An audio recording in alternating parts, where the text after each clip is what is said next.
White wine braised pork with apple and vegetables. So hearty, a good meal on cold days.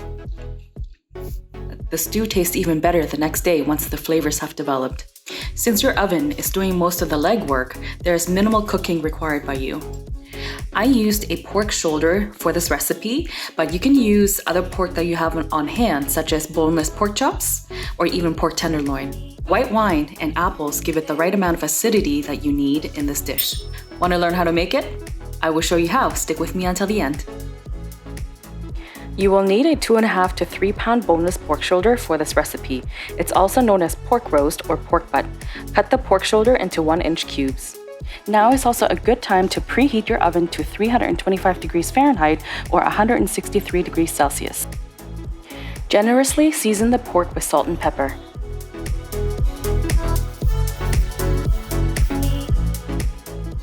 Sear the pork cubes in a single layer on medium-high heat in a large Dutch oven with 1 tablespoon vegetable oil.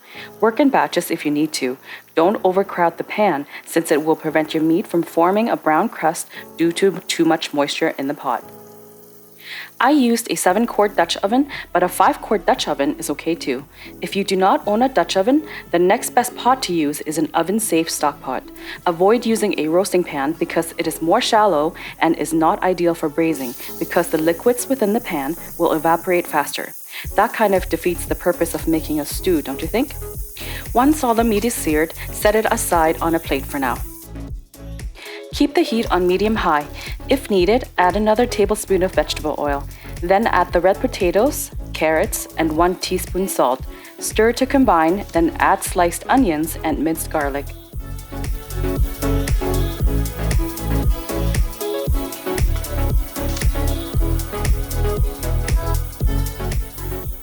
Cook everything for 2 minutes, then pour in the white wine and use your spatula to scrape any brown bits from the bottom of the pot while you combine the vegetables with the wine.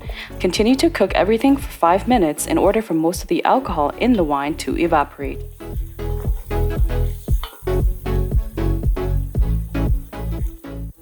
Add the sliced mushrooms. I used dried mushrooms that I soaked for an hour beforehand. Rather than dried mushrooms, you can use fresh cremini or white mushrooms instead. Now it's time to add the final seasonings. Add thyme, tomato paste, Worcestershire sauce, stir to combine it briefly and reduce the heat to medium. Then add the pork back into the pot along with the cubed apples.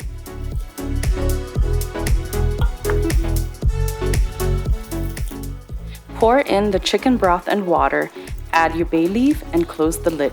Place the pot into your preheated oven on the middle oven rack and set your timer for 2.5 hours. While the meat is braising, do not open your oven door.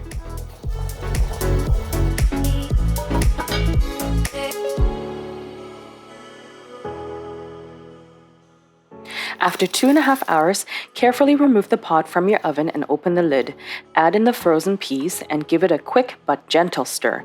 Place the lid back on and braise another 10 minutes.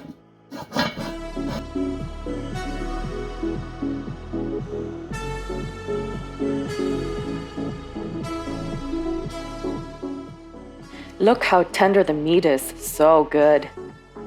Thank you so much for watching. If you like this video, give it a thumbs up, share it with your friends, comment down below, and be sure to subscribe. See you in my next video.